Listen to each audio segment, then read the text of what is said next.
If Keir Starmer makes it into number 10 next year, he may be a victim of the old adage, be careful what you wish for.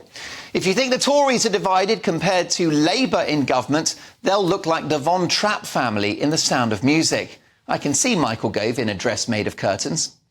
There are cracks and fault lines across the entirety of Labour's policy agenda.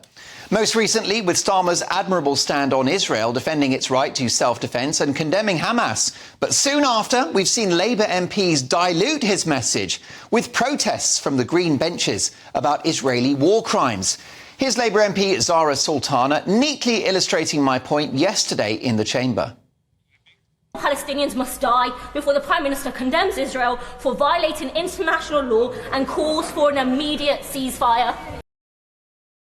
So much for party unity. As Tom Harris points out in today's Telegraph, many Labour MPs are afraid to back Israel, the only democracy in the Middle East and the victims of a barbaric attack, because they have so many Muslim constituents.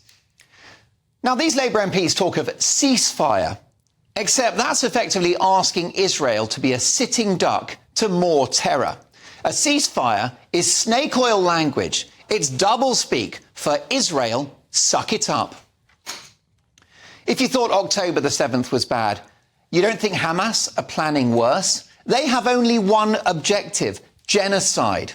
And in the face of this rebadged Nazism, you'll continue to see Starmer and his party get themselves into a right old pickle over this issue. A worry if Starmer gets into number 10, especially for the Jewish community in this country. But it goes beyond foreign policy. Labour's woke agenda will also split the party if they make it to power.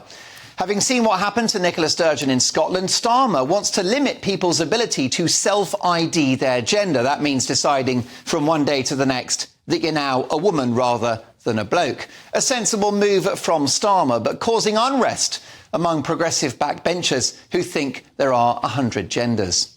Labour is torn on net zero, with Starmer tearing up oil and gas licences and ditching petrol and diesel cars by 2030. Whilst Labour's big union backers at the GMB are absolutely furious. Why? Because they're worried about industrial jobs. Labour is split on Brexit, with many in his flock dreaming of single market access, a customs union, or even a return to the bloc, whilst Northern Labour voters will be spitting out their cup of Yorkshire tea at the very thought of it, as will Labour MPs representing them. Keir Starmer wants to stop the boats, as do a majority of the British people, but not a majority of the Labour Party, who, if we're honest, don't really believe in borders at all. Would Labour backbenchers vote for a Rwanda-style plan under a Starmer premiership? An Elvis Presley comeback is more likely. Meanwhile, Angela Rayner has boasted that she'll boost union power, enabling Mick Lynch and his pals to further hold the country to ransom. It all points towards a picture of a governing party that will be ungovernable. Everyone is expecting a landslide Labour victory, but as the Tories have proved, even an 80-seat majority can still get you in trouble when people rebel. And what if, as is more likely in my view, Labour achieve a slim victory next year and win a majority that's tighter than Mick Jagger's leather trousers? Starmer will only be able to deliver his agenda with the support of hard left backbenchers like Richard Bergen and John McDonnell, who will have him by the balls. That's if he's got any. Labour is more divided than a Pizza Express Quattro Stagioni. I predict that Starmer will be presiding not over the country, but over a civil war in his own party.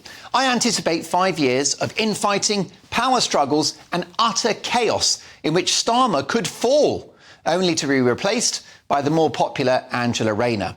At which point, could the last person to leave Britain please switch the lights out?